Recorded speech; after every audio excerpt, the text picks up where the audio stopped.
Boa noite a todos. Para dar início aos nossos trabalhos, vou ler uma mensagem do livro Gotas de Esperança. Veja a sabedoria na vida. Sinta-a à sua volta. O sol maravilhoso brilhando constantemente. A água bendita a expandir higiene e saúde. O ar puro oxigenando o ambiente. As árvores amigas frutificando. Tudo é sabedoria. Nada do que existe surgiu por acaso. Deus, uma inteligência profunda e amorosa, criou tudo. Identifique esta fonte de vida. Procure-a. Faça ser parte do seu dia a dia a busca desse conhecimento. Não viva mecanicamente. Compreender o mecanismo da vida é exercício de crescimento espiritual.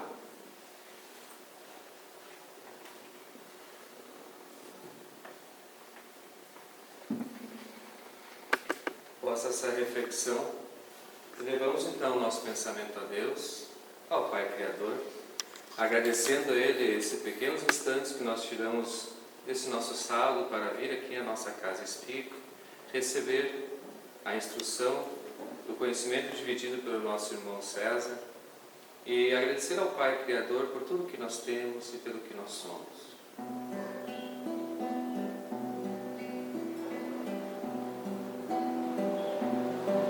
Senhor, as graças que nos dás são como pétalas de flores que derrama sobre nós como bênçãos e favores.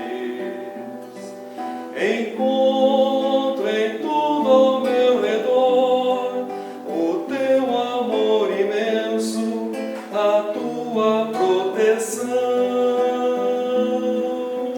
Vejo em cada flor que nasce, na paz do sol que morre, a tua amada mão. Vejo em cada flor que nasce, na paz do sol que morre, a tua amada mão.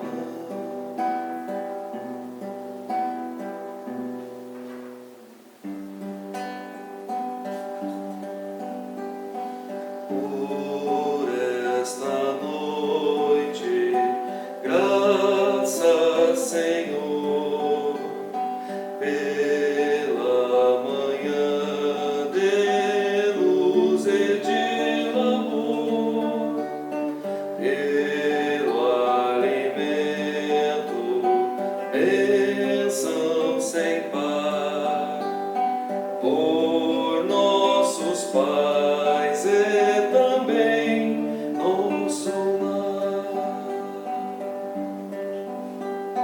Venha ajudar-nos, bondoso Deus, a sempre andarmos nos caminhos teus, a sermos meigos e serviçais, a cada dia nos amarmos mais.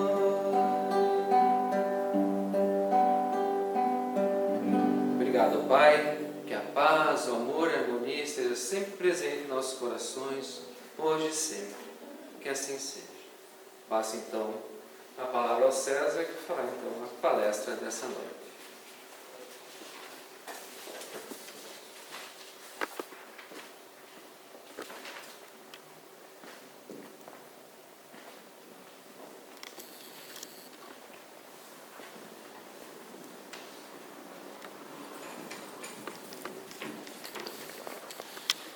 Boa noite a todos os irmãos, que a paz de Jesus esteja conosco, agora e sempre, e nos acompanhe durante toda a nossa jornada, nossa caminhada evolutiva, como espírito.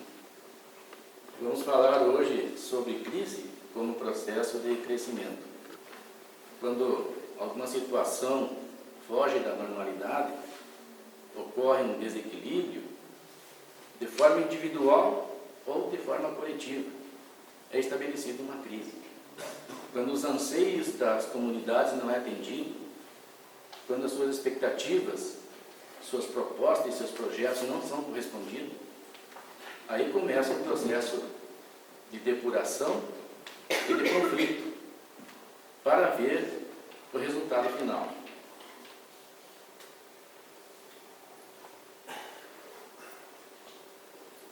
Esse termo deriva do grego crisis, do mesmo étimo do verbo crino, separar, depurar, como se faz com o ouro. Então devemos encarar a crise com essa óptica. O ouro, ele é retirado das suas impurezas. Então, no Brasil, está ocorrendo uma crise moral, uma crise social, uma crise econômica.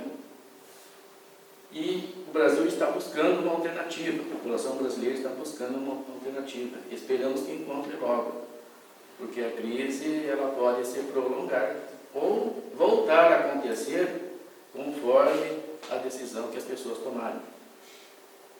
O dicionário etimológico de Antenor Nascentes dá também os significados de momento decisivo, separação e julgamento, que é o que está acontecendo com a nossa nação, nesse momento.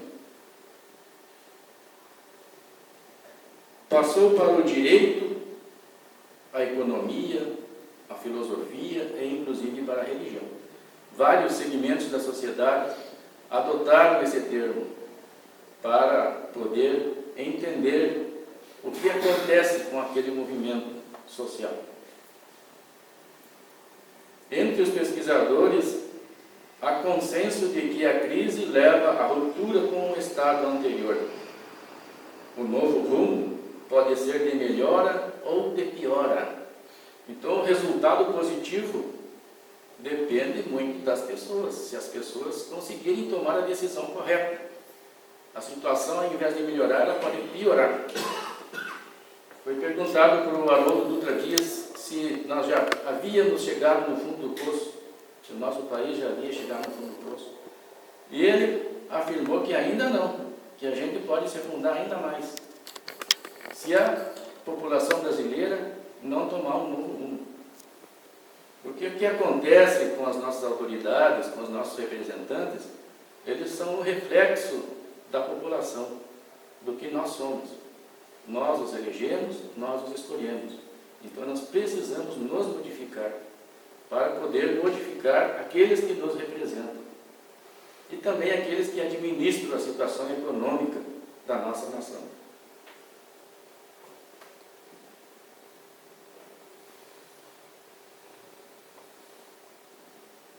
Para vencer uma crise, um momento de desequilíbrio, é preciso desenvolver resiliência, que é a capacidade de se recuperar de situações de crise e aprender com ela.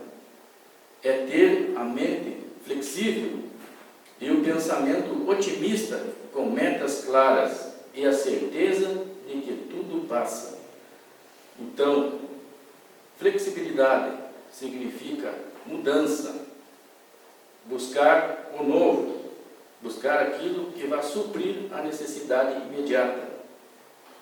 Para isso, é preciso ter essa força interior. Essa força interior, ela é alicerçada pela vontade. E a vontade, todos nós possuímos vontade. Muitos de nós não fazemos uso da vontade, mas ela foi imantada no nosso espírito no momento em que nós somos criados por Deus. Então a vontade vai fazer com que a gente desenvolva esses resultados positivos para avançar, para sair dessa situação difícil. Ao longo da história, ocorreu muitos momentos de crises, de embates e de conflitos. Nós temos esse relato no livro de Daniel, do Velho Testamento. O rei Nabucodonosor, rei da Babilônia, teve um sonho. Sonhou com essa estátua. E ele não conseguiu entender o que representava esse sonho. Uma estátua com cabeça de ouro, braços de prata, cintura de bronze, pernas de ferro e os pés de ferro e barro. Aí ele convocou todos os seus sacerdotes e os sábios do reino para tentar interpretar o sonho que ele teve. Ele sentiu que era um sonho incomum. Ninguém conseguiu interpretar esse sonho. Aí eles buscaram o Daniel. Daniel era o escravo hebreu que possuía muitos dons proféticos, ou seja, mediúnicos. Naquela época, o povo hebreu se encontrava cativo na Babilônia, escravizado. Foi mais ou menos no século 6 a.C. E Daniel revelou ao rei Nabucodonosor que se tratava de uma sucessão de poder na região do Oriente Médio, onde se encontrava a maioria da população do globo, e que a cabeça de ouro significava o poder sob as mãos dele, da Babilônia, e os braços de prata, o poder iria ser trocado, outro povo iria tomar o poder. E a história veio mostrar que as nações Pérsia, o Medo-Pérsia, invadiram a Babilônia e tomaram o poder daquela região. Mais tarde, no ano 331 a.C., foi a vez da Grécia, sob o comando de Alexandre Magno. E a Pérsia estava sob o comando do rei Ciro, um rei muito importante da história. Mais tarde, foi a vez de Roma, no ano de 168 a.C., que tomou o poder. E com isso, no ano de 478, aí depois de Cristo, surgiu as nações da Europa, através dos feudos, que se transformaram em reinos e posterior em países. E essas mudanças ocorreram com muitos conflitos e períodos de progresso e de crescimento. Foi um período de 600 a.C. até 400 depois de Cristo, de 1000 anos, quase 1100 anos, ocorreram todas essas transformações. Então, o que está acontecendo hoje com o mundo, não é só com o Brasil, com o mundo todo está acontecendo, não é novo. É porque nós estamos num período chamado período de tribulação, onde a humanidade vai ter um desfecho de separação de muitos espíritos que aqui habitam e já não tem mais condições de permanecer no planeta, porque o planeta vai passar uma nova condição evolutiva, de planeta de regeneração. No sermão profético, o mestre revela conflitos globais que são produzidos pelo homem. O sermão profético que Jesus proferiu pouco antes da sua crucificação. Porquanto se levantará nação contra nação, e reino contra reino, e haverá fomes e pestes, e terremotos em vários lugares. Mas todas essas coisas são o princípio de dores. Está escrito no Evangelho de Mateus. Da época de Jesus até hoje, tudo isso aconteceu. Mas Jesus afirmou que era o princípio de dores. Então, essa depuração, ela iria prosseguir. Já fazem quase 2000 anos que Jesus proferiu esse sermão. E está se concluindo exatamente como ele previu. Neste tempo, muitos serão escandalizados e trairão uns aos outros, e uns aos outros se odiarão, e surgirão muitos falsos profetas e enganarão a muitos. E por se multiplicar a iniquidade, o amor de muitos esfriará. Mas aquele que perseverar até o fim será salvo. Então, será que está acontecendo isso aí hoje? Será que está havendo traição nos dias de hoje? Será que está havendo ódio? É o que a gente vê quase todos os dias. Traição, ódio, enganação, falsos profetas em todos os sentidos, não só na religião, pessoas que enganam, e muitas pessoas já estão desacreditadas do que é o bem, estão desacreditadas no amor, e o amor delas está esfriando. Então é preciso, nesses momentos, a gente resgatar esses valores que Jesus nos ensinou e que se perpetuará conosco se nós conseguirmos internalizá-los. Nada poderá tirar de nós esse sentimento. Por isso diz também a sabedoria de Deus: profetas e apóstolos lhe mandarei, e eles matarão uns e perseguirão outros. Desde do tempo da saga do povo de Israel, povo hebreu, já acontecia isso, de profetas serem perseguidos, serem mortos pela própria nação dos hebreus, para que desta geração seja requerido o sangue de todos os profetas que desde a fundação do mundo foi derramado. Então Jesus estava falando aqui de um processo expiatório que o povo hebreu iria passar devido a esse desvio de conduta deles, se voltarem para ações malévolas, inclusive contra seus próprios líderes. E ali aparece a imagem do cavalo amarelo, que significa a justiça de Deus, a aplicação da justiça de Deus. Então, se nós estamos passando por crise nesse momento, é porque em algum momento na nossa história, nas nossas encarnações anteriores, nós plantamos isso, nós cultivamos isso, e hoje estamos colhendo. É preciso muita calma nessa hora, não extravasar em demasia. Não, como dizia hoje, nós estávamos falando no nosso encontro, nós somos muito severos em julgar os outros. Quando nós desencarnar, o que a nossa consciência fará conosco? Fará um julgamento do mesmo tamanho que nós julgamos os outros. Então está escrito: não julgueis para não ser julgados. Então devemos ter esse cuidado. Desde o sangue de Abel até ao sangue de Zacarias, que foi morto entre o altar e o templo, assim vos digo, será requerido desta geração. Então o Evangelho de Lucas traz esse relato, essa fala de Jesus, mas Jesus sabia que Abel representava um grupo de trabalhadores, de pessoas que lidavam com atividade pastoril. Criavam ovelhas, criavam caprinos e criavam gado. E Caim, o seu irmão, representavam pessoas que desenvolviam atividade de agropecuária, quer dizer, agricultura, somente agricultura. E houve um conflito entre eles, daí o texto bíblico fala que Caim matou Abel.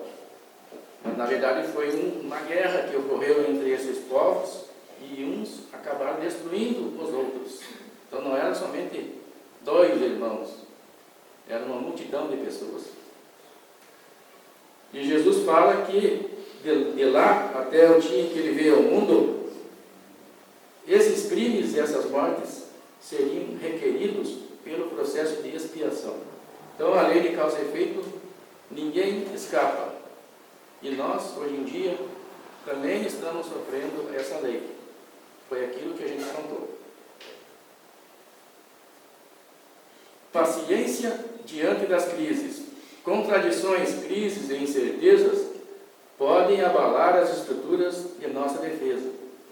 A recomendação evangélica é para que tenhamos paciência, se quisermos possuir a nossa alma. Senão nós poderemos perder a nossa alma, caso não tenhamos resignação diante das dificuldades. Pois a revolta, nós todos sabemos, é uma revolta contra Deus. E se nós nos revoltamos contra Deus, nós não estamos aprendendo a lição. Pois nós estamos colhendo aquilo que a gente cantou. Primeiro, Deus não coloca fardos pesados em ombros frágeis. Então, se aquela dificuldade vem para nós, é porque nós podemos suportar. Deus é infinitamente sábio. Ele sabe qual a nossa capacidade. Não há no mundo duas pessoas iguais. Isso aí também faz parte da sabedoria de Deus. A desigualdade das pessoas faz com que elas estimulem que a outra pessoa evolua. Se nós fôssemos todos iguais, nós estacionaríamos. As diferenças têm essa contribuição para a nossa evolução. Somos postos no devido lugar para a construção de nosso destino. O que faz com que a gente nasça na região sul do Brasil, uns nascem no Nordeste e outros no Norte. É uma força magnética que está localizada no perispírito, que atrai a pessoa para aquele lugar. Aquele grupo de espíritos deve encarnar naquela região devido a essa força. Tudo conforme a necessidade desses espíritos, necessidades evolutivas. O sofrimento é inerente à imperfeição. Então, são atitudes movidas pela nossa imperfeição que trazem o sofrimento para nós.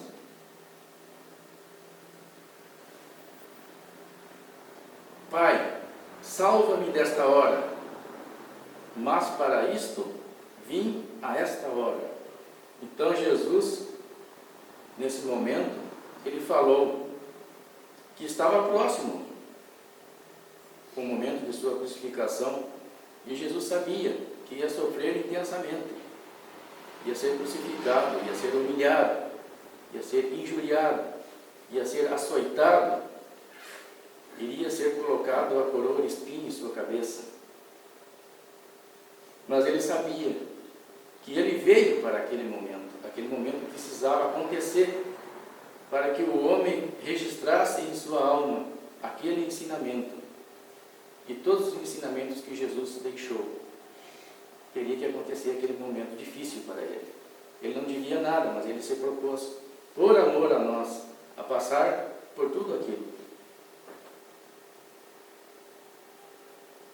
As enfermidades ou acidentes inesperados são meios utilizados para despertar da anestesia da ilusão ou da intoxicação do orgulho, egoísmo, cólera, etc., a que muitos se submetem.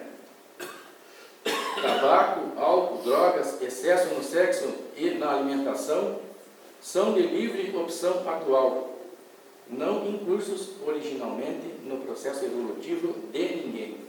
Então, nós temos dentro de nós este estigma, temos traçado a caminhada evolutiva, mas não está previsto o tabaco, nem o álcool, nem drogas, nem excesso no sexo e na alimentação. Isso aí a gente escolhe, a gente opta por isso muitas vezes. E o resultado é danoso, acaba atrapalhando a nossa caminhada evolutiva e, consequentemente, a nossa felicidade plena demora mais a chegar.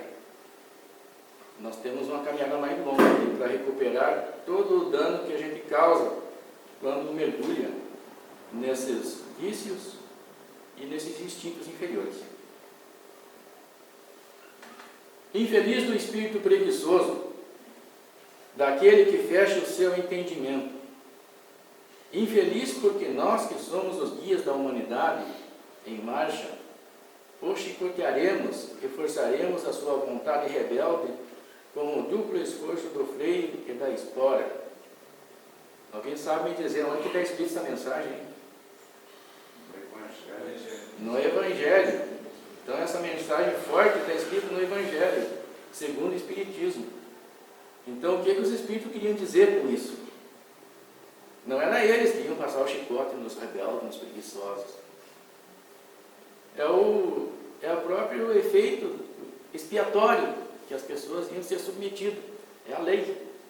Eles estavam usando palavras fortes para que, ainda hoje, nós precisamos um pouco de palavras fortes, né? Para nos impressionarmos com aquilo. Toda resistência orgulhosa deverá ceder cedo ou tarde. Mas bem-aventurados os que são mansos, porque darão ouvidos dóceis aos ensinamentos. Esse é o espírito de Lázaro, trouxe essa mensagem no Evangelho segundo o Espiritismo. Aqueles que derem ouvido, dóceis aos ensinamentos, serão bem-aventurados, sairão vitoriosos. Temos a mensagem também no Apocalipse de João, os 4 cavaleiros, capítulo 6. Esses cavaleiros eles significavam processos expiatórios de crise que a humanidade iria passar daquele momento em diante, pois o Apocalipse é um texto escatológico que tratava do futuro. Então, dos anos 70 até os anos 90, que ele foi escrito por João, dali para frente que iriam ocorrer esses fatos. Primeiro é o cavaleiro branco. Esse aí significa o Evangelho de Jesus. Então, o cavaleiro branco saiu vencendo para vencer. E aonde ele passava, frutificava a vida. Então, o único cavaleiro que não era voltado para o mal era o cavaleiro branco.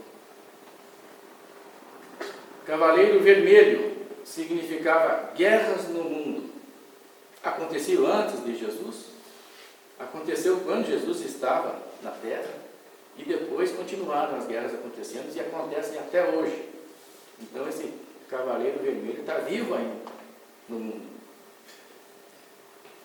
O cavaleiro preto significa fome e morte, gerado pela ganância do homem. Se a gente for observar no continente africano, ainda ocorre muita morte por fome, por doença. Por que ocorre isso? Porque o homem é egoísta, é ganancioso. Tem continentes aí que estão desenvolvidos, estão ricos, e não se propõem a ajudar aquelas pessoas que vivem lá. Não olham para eles como nossos irmãos. E gastam bilhões em armas, em aviões para a guerra, em tanques de guerra, ultra sofisticado. Se fosse investir isso na agricultura, a fome do mundo acabaria. Então tudo é reflexo do egoísmo do homem. Cavaleiro amarelo significa a justiça de Deus pela expiação. Às vezes a gente colhe de forma coletiva. Então é a justiça de Deus sendo aplicada. O espírita pode entender as crises como um mecanismo de progresso do espírito. E essas crises impulsionam o espírito a se esforçar para vencer aquele momento.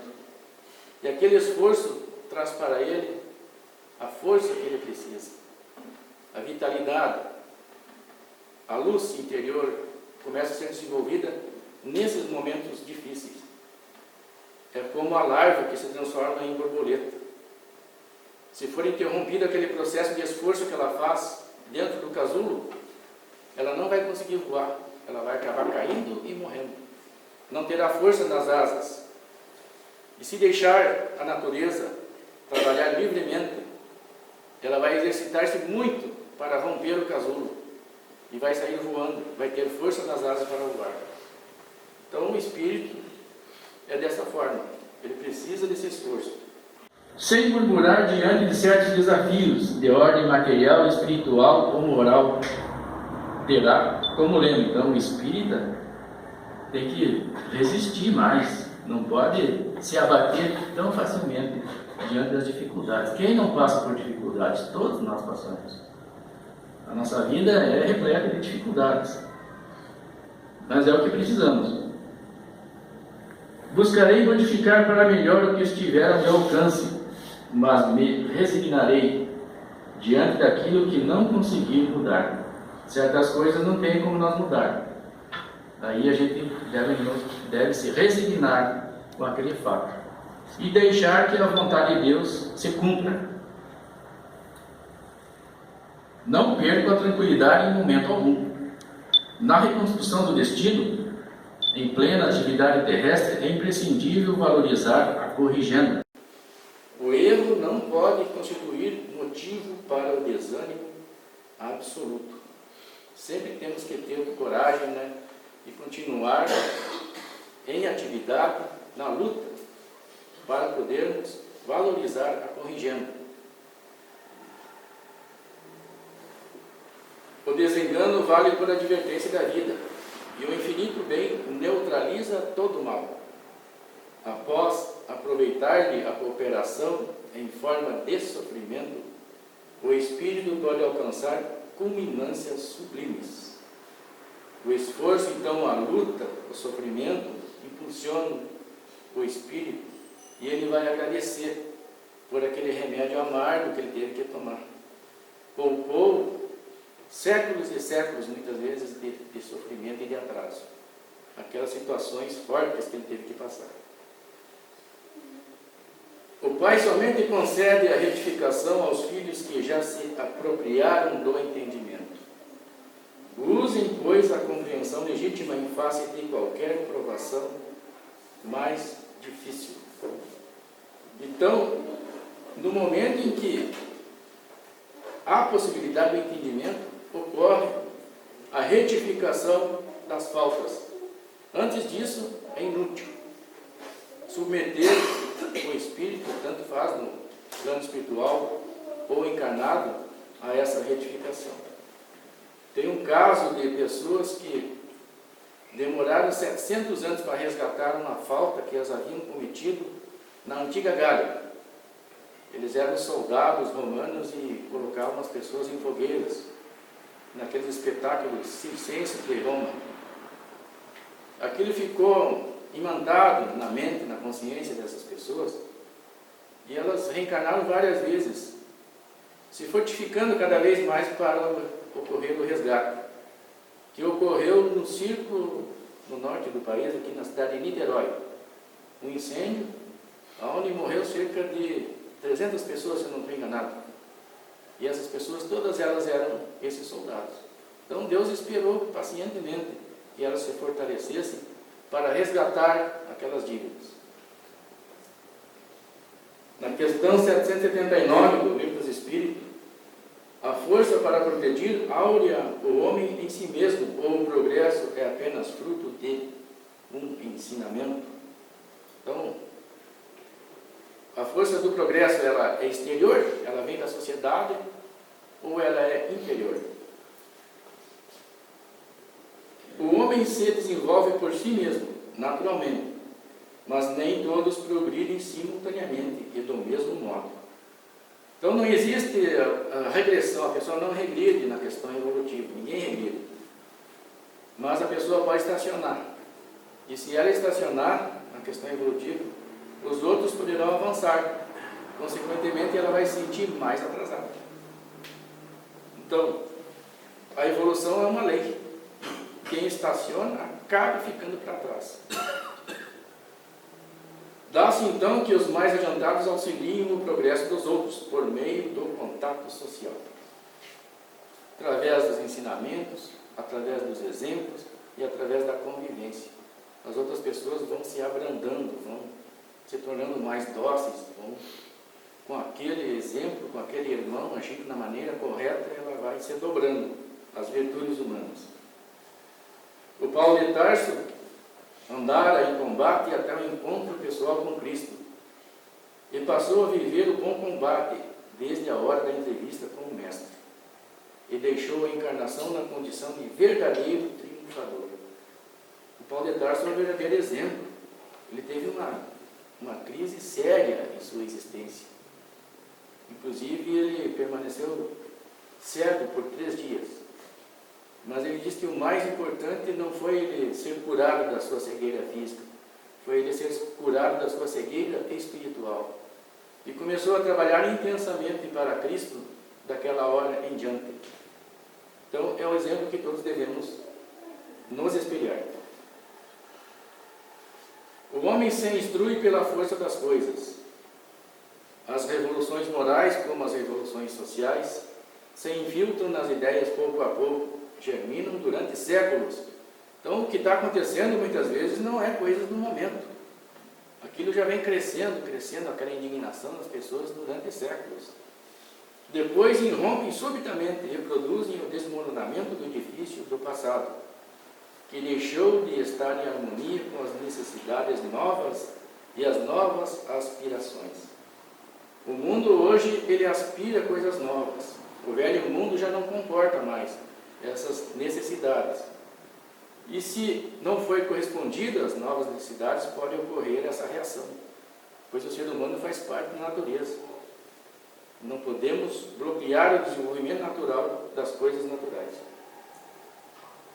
E cada pessoa ali tem uma reação diferente, né? Algumas são mais agressivas, outras são mais comedidas, outras apenas observam, e outras nem sequer vão no local de reivindicação. Para analisarmos os conflitos internos e externos, devemos iniciar por examinar alguns atributos de Deus. Deus é amor infinito. Amor infinito quer dizer que esse amor nunca cessa, sempre está junto conosco. Então nunca podemos nos sentir abandonados. Deus é bondade e justiça infinita. Deus é perfeito. Então aquilo que a gente almejar de bom, Deus possui. Não a nossa vontade. É a vontade dele que vai prevalecer sempre. A nossa vontade, às vezes, está pautada nos nossos sentimentos imperfeitos. Deus é criador de todos os espíritos, então, portanto, é pai de todos. Todos são seus filhos, seja em que nação for. Deus é sabedor de todas as coisas e em todos os tempos. A onisciência de Deus faz com que ele sabe o que vai acontecer no futuro da humanidade, qual o rumo que as pessoas vão tomar. Mesmo as pessoas tendo livre-arbítrio, Deus sabe o que elas vão decidir para o seu futuro. Isto é onisciência. Pois ele não está suscetível ao tempo, somente as coisas transitórias é que estão suscetíveis ao tempo. O destino e o funcionamento de todo o universo é regido pela vontade e o amor de Deus. Jesus se preocupou muito com a reconciliação. Por que será que Jesus tinha essa preocupação? Vai primeiro reconciliar-te com teu irmão, e então, voltando, faze a tua oferta. Aí, dê o que você tem de melhor para Deus, mas primeiro é necessário a reconciliação. Porque pessoas em atrito, pessoas em conflito, esse conflito não cessa, nem no mundo espiritual. Ele prossegue, ele continua. E acontece um processo obsessivo entre um irmão atacando o outro. E enquanto eles estiverem nessas agressões mútuas, eles não vão conseguir se voltar para o seu próprio desenvolvimento, para a sua própria evolução. Vão ficar perdendo tempo, produzindo sofrimento um no outro, e vice-versa. Ide e aprendei o que significa misericórdia quero, e não sacrifício. Sacrifícios exteriores. Jesus não quer sacrifícios exteriores. Ele quer misericórdia, sentimento de amor, sem nada querer em troca. Na questão 784, bastante grande é a perversidade do homem. Não parece que, pelo menos do ponto de vista moral, ele, em vez de avançar, caminha aos recuos? Essa pergunta foi feita no ano de 1857, quando foi lançado o Livro dos Espíritos. E parece tão atual. As pessoas hoje analisam a sociedade e interpretam que a sociedade está pior, que a humanidade está pior, está piorando, está se tornando mais cruel, mais perversa. Será que isso é verdade? Enganas-te. Observa bem o conjunto e verás que o homem se adianta, pois que melhor compreende o que é mal, e vai dia a dia reprimindo os abusos. Um exemplo disso está no livro Há 2000 anos, do Espírito de Emmanuel. Ele relata que quando ele era senador, Públio Lentulus, foi convidado para um jantar, um almoço, com Pôncio Pilatos, ele e sua esposa. E a sua esposa exigiu, se não me engano é Lídia o nome dela, exigiu que não houvesse a luta de gladiadores durante o almoço deles, porque aquilo ali era comum acontecer. Eles ficarem almoçando e os gladiadores lutando no lado, se matando um ao outro. Então a humanidade vivia dessa forma. Hoje, isso aí não é permitido, ninguém aceita mais isso aí. Então nós avançamos ou não, ou regredimos daquela época para cá. Então a gente avançou, é que a gente não observa certos detalhes que aconteceu. Alguma coisa precisa ser feita, quer dizer, muita coisa ainda, mas houve avanço. Faça isto que o mal chegue ao excesso para tornar compreensível a necessidade do bem e das reformas. O ser humano, enquanto ele não sentir o efeito negativo do mal, ao extremo, ele não procura mudar. Ele tem que amadurecer nesse sentido. Ele prefere continuar alimentando aquelas mazelas. Não procura a reforma. O Divaldo foi questionado numa entrevista como está o Brasil. Já tinha acontecido esses conflitos aí políticos, econômicos, e envolvendo empresas e políticos e tudo mais. E o Divaldo respondeu: o Brasil está ótimo. Daí o pessoal até achou engraçado, mas o Divaldo está brincando com nós. E o Divaldo continuou dizendo: ele está vivendo uma fase nunca antes vivida. Todos estão vendo que ninguém está acima da lei. A justiça está agindo contra aqueles que agem de forma errada. A corrupção está vindo à tona. A crise nada mais é do que o momento que precede a evolução. É preciso ter crise para ter mudanças. E, na verdade, nesse momento, a crise não está só no Brasil. Está nas pessoas, está no mundo. Vemos o mundo passando por mudanças. Ele ainda completou: vamos todos fazer a nossa parte. Sejamos exemplos de amor, bondade, luz e paz. Então, o espírita deve se comprometer em fazer a sua parte, agir como espírita, não cair nesse devaneio que a sociedade o incita a fazer. E continuando então com a visão de João no Apocalipse: então eu vi um novo céu e uma nova terra, pois já o primeiro céu e a primeira terra passaram, e o mar já não existe. João estava vendo uma mudança geral que irá acontecer no planeta. Quando ele usou a palavra mar já não existe, é um simbolismo judaico que significa surgimento de nações. Então, as nações antigas, na visão profética, era surgir do mar. E o homem velho já não existe mais nessa visão de João, quando o mundo sofrer essa transformação. Bem-aventurados aqueles que lavam suas vestes, para que tenham direito à árvore da vida e possam entrar na cidade pelas portas. Aqueles que se purificam, que lavam suas vestes. A árvore da vida é a árvore de virtudes que se encontra no meio do jardim do Éden, conforme o livro Gênesis de Moisés. Essa árvore estava cercada por anjos, no simbolismo hebreu, e simbolizava as virtudes que o homem deveria buscar, usufruir. Para a pessoa ter direito à árvore da vida, ela precisa se purificar.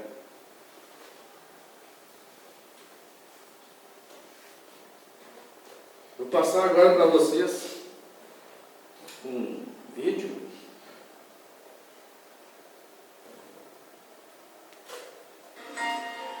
que fala sobre o barquinho, que significa uma vida na sua trajetória.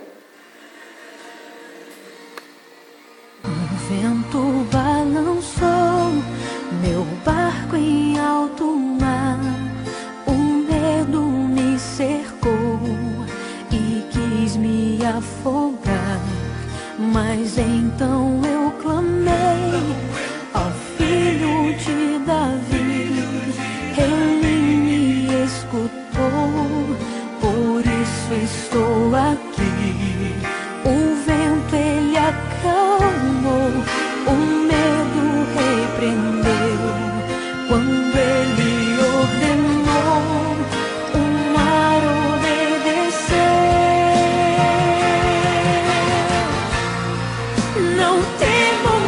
mais um mar, pois firme está minha fé, no meu barquinho está Jesus de Nazaré.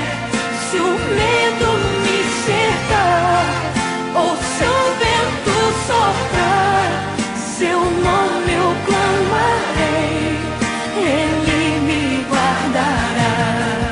Não temo mais o mar, pois firme está minha fé, no meu barquinho está Jesus de Nazaré. Se o medo me cercar, ou se o vento soprar, seu nome eu clamarei, Ele me socorrerá. Agora, com muito carinho, quero chamar para cantar comigo essa linda canção o meu irmão Moisés Cleiton. É um prazer para mim. O vento balançou meu barco em alto mar, o medo me cercou e quis me afogar. Mas então eu clamei ao filho de Davi e ele me escutou. Por isso estou aqui. O vento ele acalmou, o medo repreendeu. Quando ele ordenou, o mar obedeceu. Não temo mais o mar, pois firme está minha fé, no meu barquinho está Jesus de Nazaré. Se o medo me cercar, ou se o vento soprar, seu nome eu clamarei, Ele me guardará. Oh, aleluia! A palavra do Senhor diz: 1000 cairão ao teu lado, 10.000 à tua direita, mas tu não serás atingido. Se o vento soprar contra a tua vida, clame o nome de Jesus E Ele te socorrerá.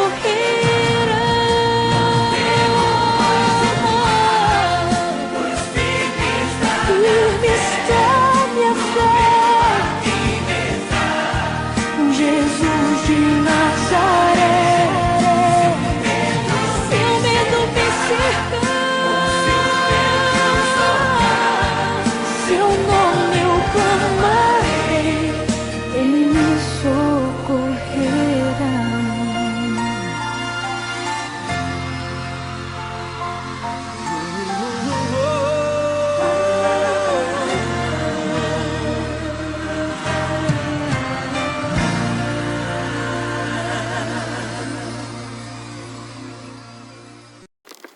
Muito obrigado a todos. Que a paz de Jesus continue conosco. Basta colocarmos Jesus no nosso barquinho.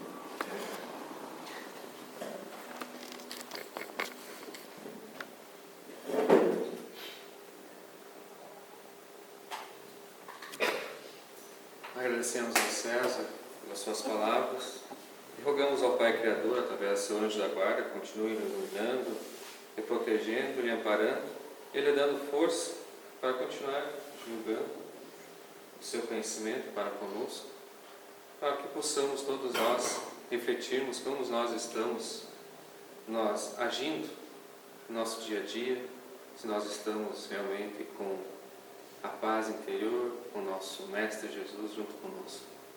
Agradecemos ao Pai por essa oportunidade dessa tarde e rogamos a Ele muito amor, muita paz, muita harmonia em nossos corações.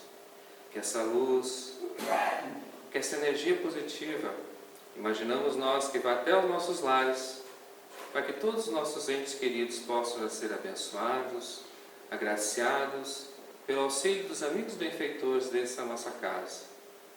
Que os nossos entes queridos que lá se encontram recebam paz espiritual, o amparo merecedor de cada um. Que o amor esteja presente em seus corações.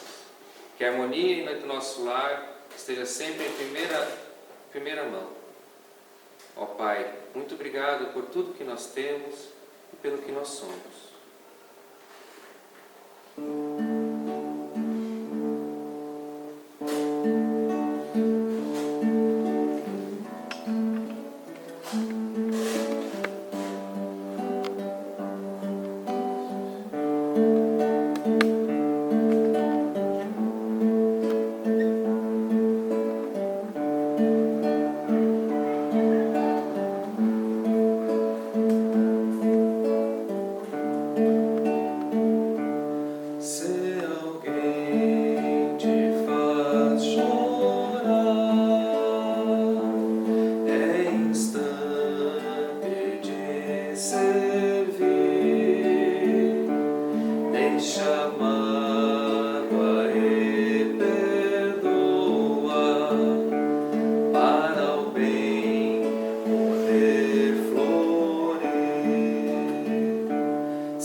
Na estrada da vida, conduz-nos ao bem, na alegria ou na dor. Seja o amor nossa bandeira de luz, amado Mestre Jesus. Seja o amor nossa bandeira de luz, amado Mestre Jesus.